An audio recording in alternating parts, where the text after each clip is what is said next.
So I welcome again. I just want to set the stage. And then after I set the stage, we'll have a couple minutes for questions and clarifications. And I'll move through this quickly. I think some people are more familiar with all this material than I am. And for some, it's a bit of an introduction. So I'll try to strike a balance. So the work we need to do is at the intersection of two really big initiatives. The first is the UN Decade on Restoration, and in particular, the UN Decade Task Force on Monitoring. So this has a huge number of technical experts from 100+ organizations, and developing together, they've been doing work to have a collaborative framework. It's actually a technical platform, the Framework for Ecosystem Restoration and Monitoring. You're going to hear more about that later in the day.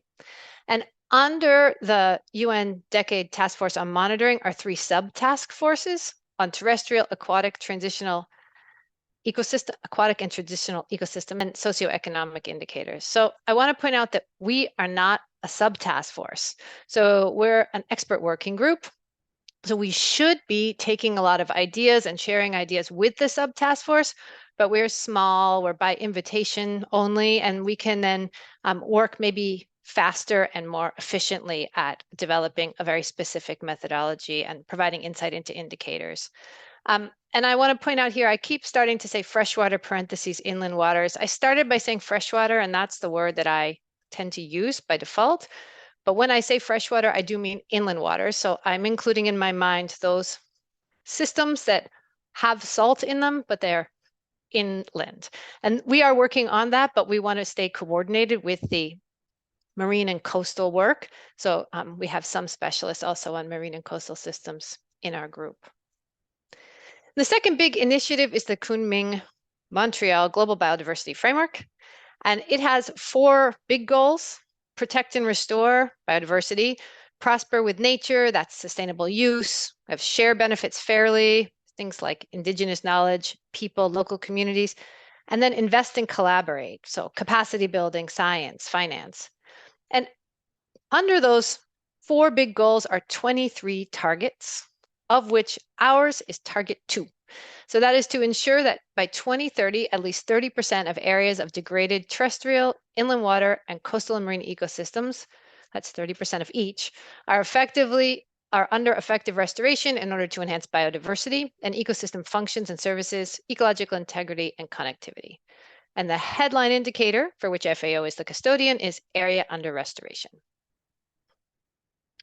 So by coincidence, I would like to wish you all a happy International Day for Biological Diversity. This arrived in my inbox this morning. I didn't plan that. So we're celebrating today. So under Target 2, the FAO has developed a roadmap, and the roadmap, the details of the roadmap are linked in the Google document that I sent to you. So I want to highlight this Google document because there are lots of different initiatives, websites, frameworks that we'll want to be familiar with. And I'm trying to link as many as possible in there, but I'll need your support in building those resources up as we go. But the slides that you see on the right of this slide are linked in that Google Doc that I sent. So under here, there are several key steps to this roadmap. And I want to talk first about the resource manual that's under the indicator methodology. That was also part of your homework to take a look at that resource manual. It's under development and open for public comments. So please, either before the meeting, if you didn't do it, then after the meeting, of course, just take a look and see where and how we can make sure that freshwater ecosystems are accurately and clearly represented in that resource manual. And also, again, the FIRM, that's this Framework for Ecosystem Restoration Monitoring. And it has 2 main parts. One is recording restoration initiatives, so that can enable information sharing. And it's also a geospatial data platform for validated data and for sharing good practices. And eventually, there should be also an outcome, a dashboard for summarizing global restoration progress. And again, we'll hear a lot more about it in the future. So as part of this roadmap, there was a meeting on Target 2 in Rome in December with country representatives, as well as agencies, organizations with expertise and interest. And we held a lot of breakout groups. And always there was a breakout group that was on aquatic, so both freshwater and coastal and marine systems. Quite a few of the people who are always in those breakout groups are in the room now, today. And we really felt that there was a need and an opportunity to better represent aquatics in the work of target 2. And there was a huge momentum. We felt that there was a lot of enthusiasm for doing it, and also maybe an opportunity for the firm architecture to reflect aquatic restoration more clearly, because it was originally developed with terrestrial systems in mind. So here we are. This is the expert working group that we kind of envisioned at those breakout sessions. And we're here to advise on information relevant to the methodology for calculating the headline indicator, area under restoration. And then I hope that we can do some thinking about monitoring indicators for freshwater systems so that the headline indicator and the monitoring are linked.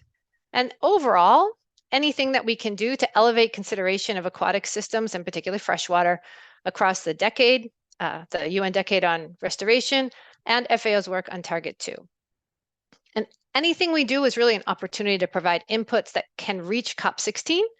That's going to be happening at the end of October in Colombia, and particularly during a planned restoration day where there's hope to have a spotlight on each ecosystem. So we have quite a nice opportunity to bring freshwater ecosystems a lot of visibility to them.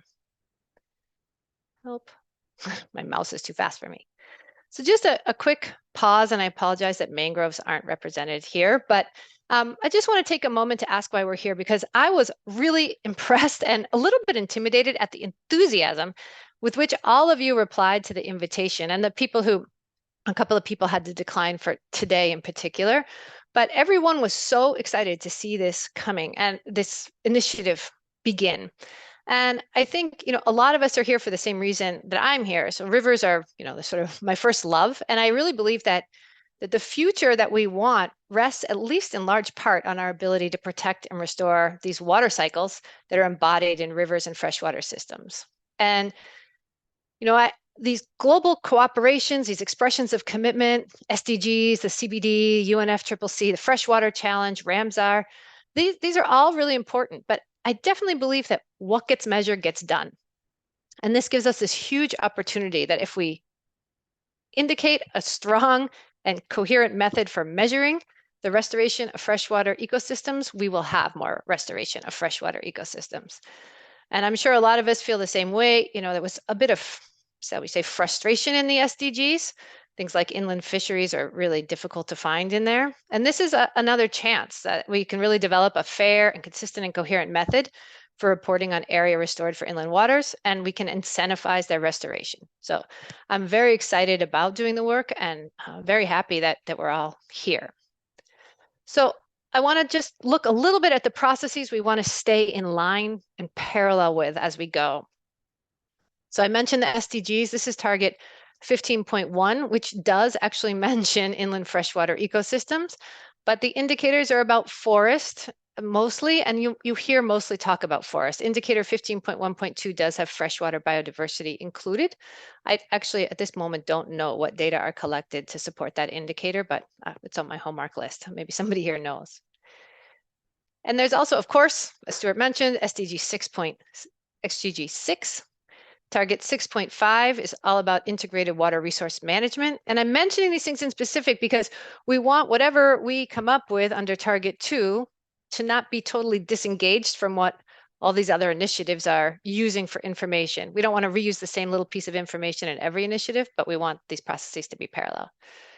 And then target 6.6 that Stuart mentioned, of course, and indicator 6.6.1, the change in the extent of water-related ecosystems over time. So we have that expertise, and there's a lot of online information, thanks, Stuart, about indicator 6.6.1. And I've linked that already in the Google document. I think it's the very bottom link that is in that document. So you can take a look at what data are already available on a global scale, both nationally, where a lot of the SDG information is, which doesn't always help us when we're looking at freshwater systems, and also by basin, which can help us a lot. So then inside of the GBF, there's also target 3, and the headline indicator for target 3 is coverage of protected areas and other effective area-based conservation measures, or OECMs. And I point that out specifically because people talk about this as the OECM indicator, which I find frustrating because it doesn't mean anything. But this is really the protect. So obviously, however we define area restored should not be totally disconnected from the way we define area protected for freshwater ecosystems. And they have some component indicators mostly about protectedness. And a lot of this work, some of this work is being done actually just beside us in the fisheries division at FAO. So it should be easy to stay connected, but it's always harder than you think it's going to be. So that's another area for us to look for information and opportunities. There was a session at the SBSTTA, the SUBSTA. This is the sort of working group meetings of the Conservation by the Convention on Biological Diversity, the CBD. It just happened in Nairobi. And this session was put together mostly by NGO partners and Ramsar. TNC had a presentation on their work on indicator 3, target 3, on protected areas. And I put a link to this session also in the Google Doc. And inside of this session was a nice collection of 5 documents. And all of those documents are inside the shared folders, which I also shared with you. So I'm hoping we populate those with some of these key documents as well. And Julian also participated in a side event on freshwater hosted by UNEP. So I wonder if this is a good moment, Julian, for just a 1-minute update on that session before we get to target 2. Sure. Thanks, Ashley. Yeah, I mean, it was a nice event, and we had David Cooper come along and open it, the acting executive secretary of the CBD, and I think it just emphasized the importance of that event. Well, Stuart was there as well. It was focused on freshwater restoration, and yeah, it just emphasized the importance of them across the GBF, and in that event. I just spoke to, again, I think the night before, the Target 2 resource manual had been sent to CBD parties and observers, and encouraged everybody that works on freshwater to have a close look at it and make sure that we're not missing anything when we're advising countries on how to implement and monitor progress on restoring freshwater and marine and coastal ecosystems, which are all clearly identified in Target 2 and other targets. So yeah, I think it was a nice event, and again, it just reiterated to me how important each ecosystem is, and trying to, as you said, Ashley, we have this really nice moment from now until COP16 in Cali, Colombia, to really make sure that we cover all the ecosystems in a coherent way on how we implement and track progress on restoration, particularly for Target 2. And would love also some really nice case studies on restoration of different ecosystems, to not only for the resource manual, but also to elevate in our restoration day, which is going to be at COP16, a day where we showcase Target 2 and different ecosystems. So yeah, back to you, Ashley. Thanks. All right, we're finally at target 2, and I'm aware that I speak very fast, but I really want to get through all of this because I don't want it just to be FAO talking for 2 hours. So here's our indicator that we're worried about, 2.1 area under restoration, and the component indicator that is currently listed. It changes as people learn more and make better, decisions over time, but is this land degradation indicator, which is part of the SDG framework, and that is fairly terrestrial. So this is maybe an opportunity. So the last slide before I get to kind of the nitty gritty of the working group, this is a slide that was developed mostly by Kim Friedman, who's part of our group. When Kim and I were working on these breakout sessions in December on aquatic systems. And we found ourselves a lot of the time trying to explain why aquatic systems are so special. Not just because we love them, but they're hard. And we looked at things like the condition of the ecosystems, the connectivity, how are the anthropogenic pressures defined, how do they work together, what are the inherent properties of these ecosystems, how do we measure change, and are there important socio-cultural considerations? And the only thing that's important to notice about this slide right now is that we looked at terrestrial, inland waters, and marine, and things we felt were kind of under control, and we knew how to measure them, we knew something about it, are in green. Things that need some work are yellow, and things that really need a lot of work are red. You can see that as we move more aquatic, we have a lot more yellow and red. And the reason, when I'm really thinking about inland waters, they're so dynamic that dynamics is hard to capture in the kinds of reporting frameworks that are the easiest to implement, whether it's at a local level or a national or global level. and also the degree of anthropogenic pressures. There's so many pressures and they work in a synergistic way. So you can have water withdrawals and land degradation, and these two things are going to combine and make a pressure that's bigger than the sum of the parts. And these systems are all very interconnected. And also, they tend to be not only polygons, but they're also linear systems. So these slides will be available in those shared folders. And I imagine that this particular image, we may work together to put it into whatever we output at the end of this workshops, at the end of these meetings. So it's something just to keep in mind. So us. So this is an expert working group, and we're here to support freshwater representation on issues related to Target 2, support FAO in designing a methodology for reporting on area under restoration for freshwater, and we want it to reflect this unique nature of freshwater systems and, to the degree possible, be parallel. Those are the 2 points I've tried to emphasize as we go forward, parallel to other reporting methodologies.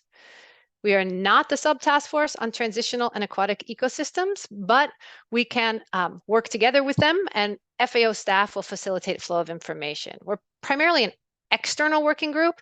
There's other people at FAO who are interested, but we don't want this to be an FAO group. So we'll work internally to keep the information flowing. If you know other people at FAO who might be needing information, just let us know. And we really want to synergize the expertise. So when I was thinking, what do we need? We need freshwater expertise. We need restoration. We need monitoring, and that's statistics. That's my other favorite topic. We need spatial analyses, and we need expertise in international reporting. So I don't think any of us have all of that. And I would just point out in the beginning that I don't really have any expertise on international reporting. So as I say things wrong, I mean, you're welcome to correct it, but I'm representing FAO, and when I call a party or a convention the wrong word, that's just me. I'm focused more on the freshwater and the restoration and the statistics. Everyone is here on their own personal capacity at the moment. And when we start to talk about a report and a paper, it's something you'll need to think about, whether you're here in your personal capacity or representing your institution. So I do imagine we're going to meet virtually about every 2 or 3 months, maybe more like every 2 months before the COP, and maybe a little bit longer after the COP. We are recording all the meetings, but we have come to an idea that we will clip the presentation. So what I'm presenting now will be put in a little presentation. It'll be on the public YouTube channel in case anyone wants to know what's presented. But our conversations and the informal conversations, those are recorded for us in case for the people who missed the meeting, if we want to refer back to it, and that's going to be on a private YouTube channel. So only if you make a presentation will your words be recorded, and the rest of the conversations won't be recorded. So today's agenda is looking at definition of area restored, existing options for ecosystem typology, thinking ahead to what I'm calling testing the methodology, which is really everything beyond our heads. What do other people think of it? How does it work on paper? How do the data look when we try it on actual restoration projects? And in the end, we'll talk about future meetings and an output report. And I'm going to skip a description of the current plan for the agenda for other meetings. It's here, but I have another slide with these at the end so we can see how we feel about it once we get through the meetings today. So with that, I'm going to stop sharing and see if people have some questions. I will ask one question, which is just can we talk just a little bit about how countries might use the firm in reporting? Like how does this methodology in the firm and the methodology that countries use to report, are those identical or are those different? Maybe I can jump Thank in you. and then Yelena can complement. So yeah, the idea with the Framework for Ecosystem Restoration Monitoring initially was to try and help track the progress of the UN decade on ecosystem restoration. And then when Target 2 came along, naturally the CBD looked at that and said, well, let's build on that. And the idea we have, and we've been discussing with the CBD, is that if we do a good job, and I think we are, but maybe there are some holes in these ecosystems that we're discussing here. The idea is that mid next year, when it comes the first time for the countries to report against their NBSAPs and their targets that they set, they'll enter the CBD online reporting tool platform, and from the firm, we'll be serving them a default data set on area under restoration. So mid third quarter 2025, we hope to have a good data set of area under restoration for all ecosystems. It's pretty challenging with an idea to helping the countries track progress, because as we know, a lot of country target setting and then monitoring progress against targets can be quite informal. So we're trying to like inform that with geospatial data to the extent possible. And then obviously toward 2030, we will keep collecting data, improving what we have in the firm, and we hope to have a two-way communication with the countries through the CBD online reporting tool. So when a country like has their own restoration database, they can simply override our data, and then we can extract that back through this CBD online reporting tool. So in the end, we end up with a really good global snapshot, both for the UN decade and CBD target 2 on area under restoration. So we have a couple of minutes then. I would love it if Gregory's going to present about the definition of area restored. Over to you.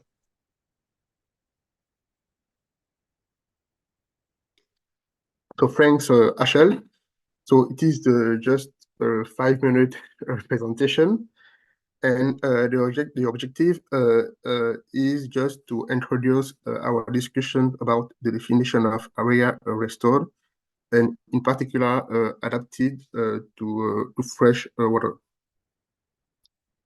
So to do this, I think that I will start by presenting this relevant figure about ecosystem restoration.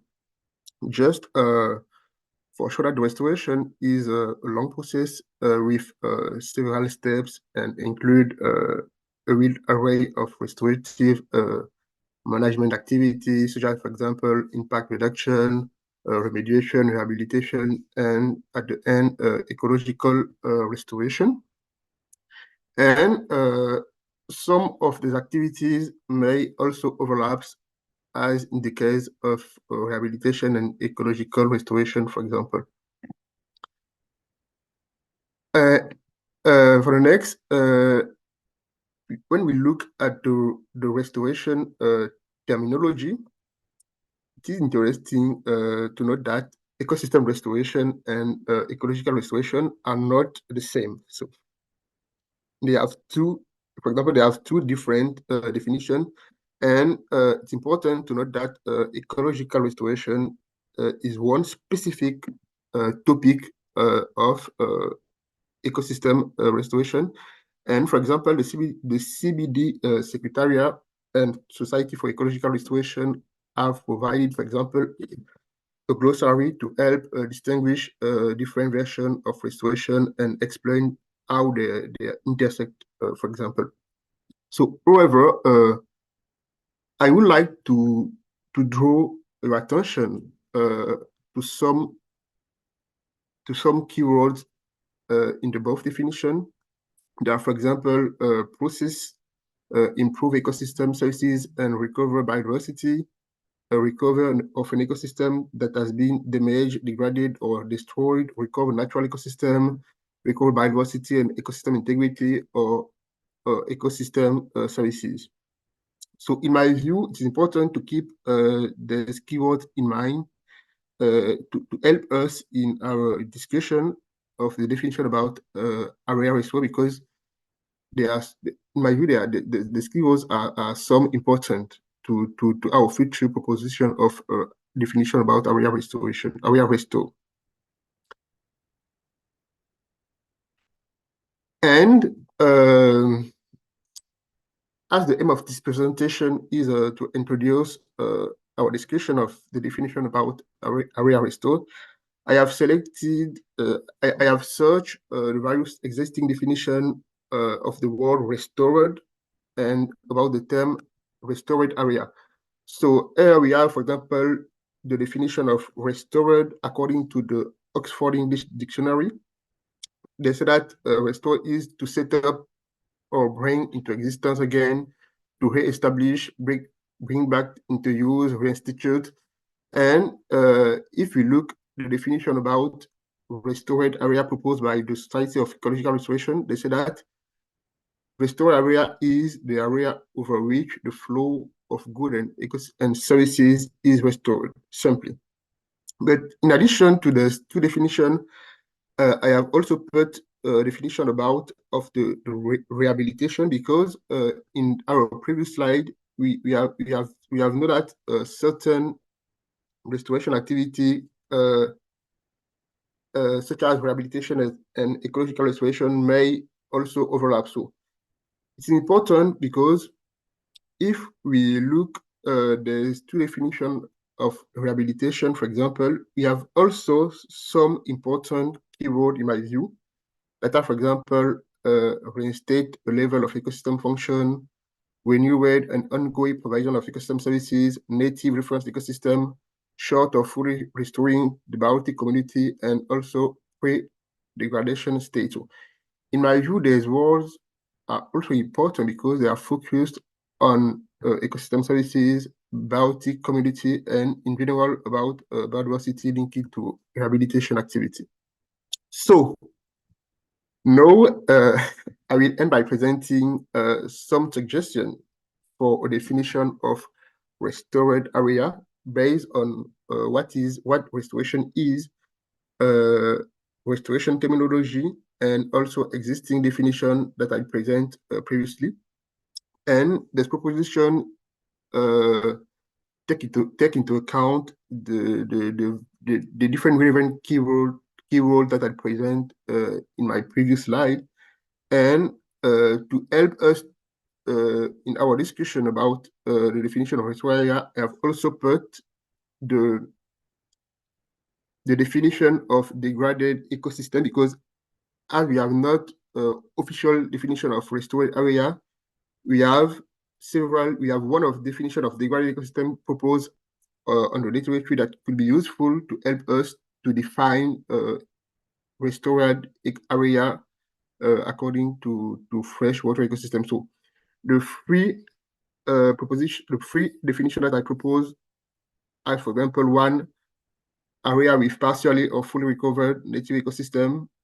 The second definition proposed is area where the restoration process has improved ecosystem services and recovered biodiversity.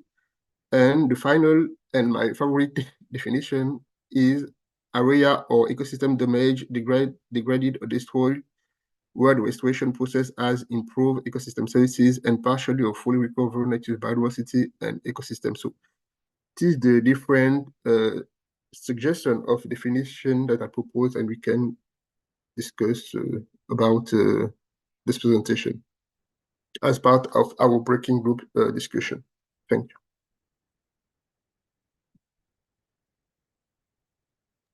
Nice introduction about my presentation on ecosystem typology. So the aim is to have an overview of the existing option of ecosystem typology with a focus on IUCN Global Ecosystem Typology, which are the topology used for the reporting on Target 2 on ecosystem restoration. So quickly about the existing option for ecosystem typology. Several global ecosystem data have been proposed at global and regional level about at the world level on different continents, which are, for example, the FAO land cover classification systems, the Global Climate Change Initiative from European Spatial Agency, the European Land cover classification used for several European countries, the US globally distinct biophysical and biogeographic database, IUCN Global Ecosystem Typology, and typologies such as European UNIS habitat classification focus on habitat. So some of them take into account different types of freshwater in their typology, like, for example, water bodies and wetland, for example. So in this table, we have, for example, a mapping between UNDCAD ecosystem focused on peatland and freshwater, and some existing global ecosystem data, like, for example, UCN, SCAE, FAO, IPCC, is an uncover classification. And the idea is just to know that we can link, for example, ecosystem type from IUCN with there's different classification. For example, about freshwater, the IUCN typology takes into account river, lake, artificial wetland, anthropogenic subterranean, and for example, FAO take all of this different typology, but IPCC just take into account wetland. So it is just to have an overview of the mapping between the UNDCAD ecosystem of freshwater and these different ecosystem types take into account in this database. So now I will focus on IUCN global ecosystem typology, which are the typology used for the reporting of target 2 on ecosystem restoration. And it is just for reminder, because I suggest that all of you are experts, have some knowledge about this typology. So this is the IUCN ecosystem typology is important because it is the first comprehensive ecosystem classification and mapping at the world level that define the main biophysical characteristic of about around 100 major ecosystem types like ocean, freshwater, and that describe the process that supports them, and as well the global distribution at the world level. So this typology is important because it is the major innovation of this typology is the dual representation of ecosystem functionality and composition. Because in various global ecosystem database, we have not the link between ecosystem functional group, but we have just, for example, urban area, the different distribution of land use, but not the link between representation of ecosystem functionality and its composition. So it is the major innovation of the IUCN typology that they link these two components. So this typology, just for remember, this typology is organized in three main classification level. The first is the realm. It is the major component of the biosphere. They also take into account the biome, a component of a realm united by broad feature of ecosystem structure. And finally, the ecosystem functional group that are related to ecosystem with a biome and share common ecological drivers. So it is the three level steps of organization of the IUCN global ecosystem typology. And about the realm, they take into account of four major realms that are terrestrial, marine, subterranean, and freshwater. And for all of them, we have different transitional realms, like for example, marine terrestrial, freshwater, blah, blah, blah, blah, and etc. Freshwater marine, for example. And this is the virtual representation about the land with there's different realm, transitional realm, and ecosystem functional group. And when you focus, for example, for the freshwater ecosystem, we know, for example, that in the land we can have the distinction about the freshwater, the river and stream, the lake, and artificial wetland. And for all of them, we can have the distinction about the different ecosystem functional group that are linking to the different different biome. So for information, it's important to note that the disaggregation by ecosystem type is still under consideration discussion by the CDB and party, because it's not official actually, but the disaggregation is actually under discussion. And just here we have an overview of the different ecosystem functional group dedicated to freshwater realm. For example, we have the different image important because we can know the diversity of the different freshwater ecosystem, and some of them can be merged, but also the different typology are they present a specific particularity. So it's important to have an overview of them, and it's the reason that I put the image to have a view of the physical view of this different freshwater. And this is for the transitional realm for freshwater, like for example terrestrial freshwater and subterranean freshwater. And for terrestrial freshwater in USN, they take into account 7 ecosystem functional group, like for example, tropical flood forest and peat forest, and also permanent meshes, for example. And for subterranean freshwater, the USN global ecosystem technology just takes into account 2 for subterranean freshwater biome and 2 for anthropogenic subterranean freshwater biome. So, for example, if we look at the SF2, we can see that the global ecosystem typology of UCN take into account the role of human in the ecosystem functionality.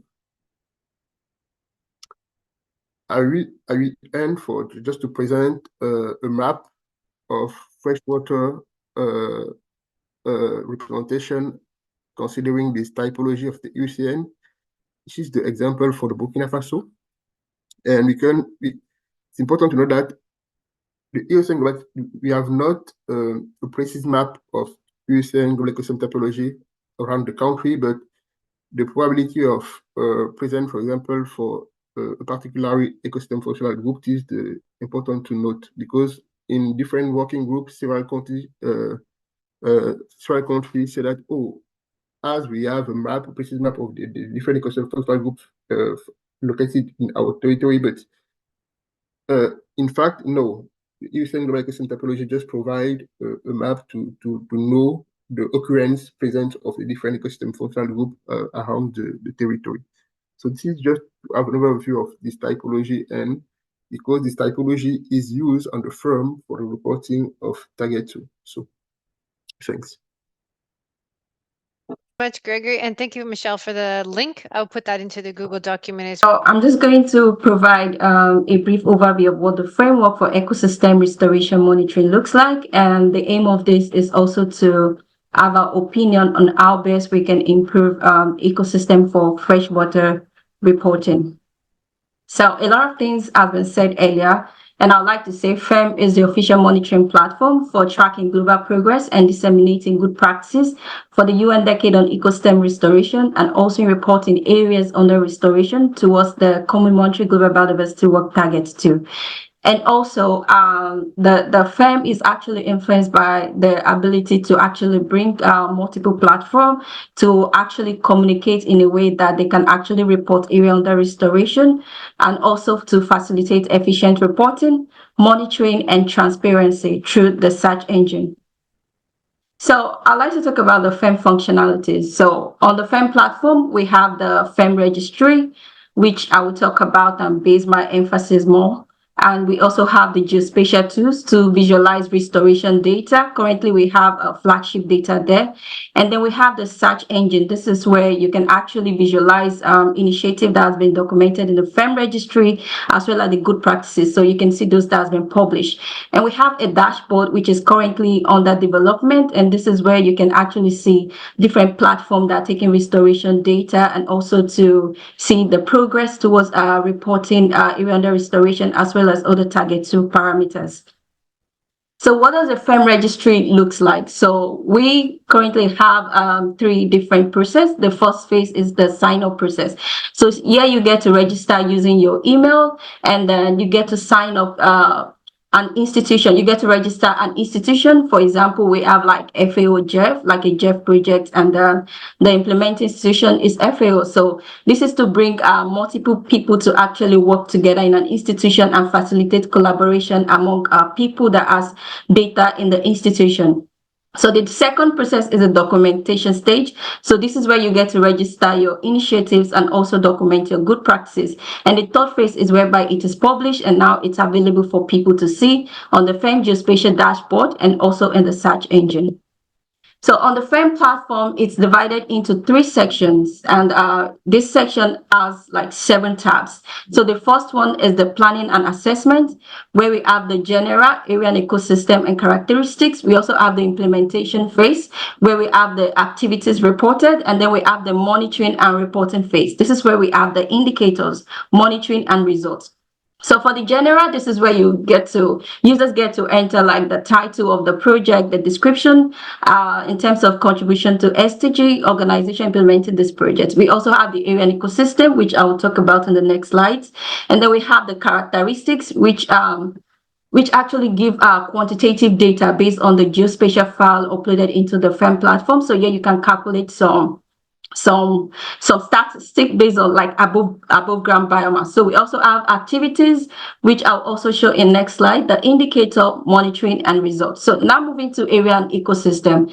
So this is where we have on the platform where users can actually enter the committed area to restore and also select the unit either in hectares, square kilometer, or linear kilometer. So they can input committed area to restore and total area under restoration, and also upload the geospatial file. So in this tab, we have the IUCN ecosystem typology embedded into it, like the geospatial file uploaded into the platform, and then user can actually see all of these biomes in the platform and select which of the biomes is under restoration. So for example, I kind of tick the rivers and stream biome and the artificial wetland biome. This is example. So on the FEM platform, once they upload the geospatial file, so it automatically computes the biomes within the area, and then user can get to delete or add more biome based on the restoration sites they are actually restoring.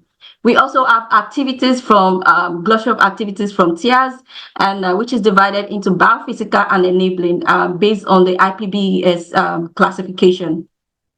And we also have the indicator on the FEM platform. So we use the Aurora indicator as project indicators. And for indicators that are not represented here and project initiative want to add more indicators, they can actually click the add custom indicator. And the second image, I actually click on biodiversity from the Aurora indicator. So it gives me some selected metrics. So I selected biodiversity metrics in terms of indicator species increase, also in terms of species richness, and also in terms of genetic diversity of vegetation. What this means is that every metric I selected from this indicator will be reflected in the monitoring tab. So in the monitoring tab, then I can actually enter the annual results based on the unit, either in percentage or other unit for measuring the metric. And all of these are very important towards reporting to the achievement of the target 2 objective. So after this, we have the results tab, which is currently under development. So the essence of this results tab is to show us the progress and the extent of the restoration area, the proportion of area of each ecosystem under restoration, and also to monitor the progress of the indicators, all towards the achievement of the targets too. So now I have visualized what the FEM looks like, and would like to hear your opinion on how best we can actually improve representation of freshwater ecosystem. Will the IUCN ecosystem typology work well for inland waters, or how might we condense the categories to make a simplified system that enable efficient reporting? So so just to talk through a few of these potential opportunities to test and showcase, like Ashley said, some of the things that are discussed in this group.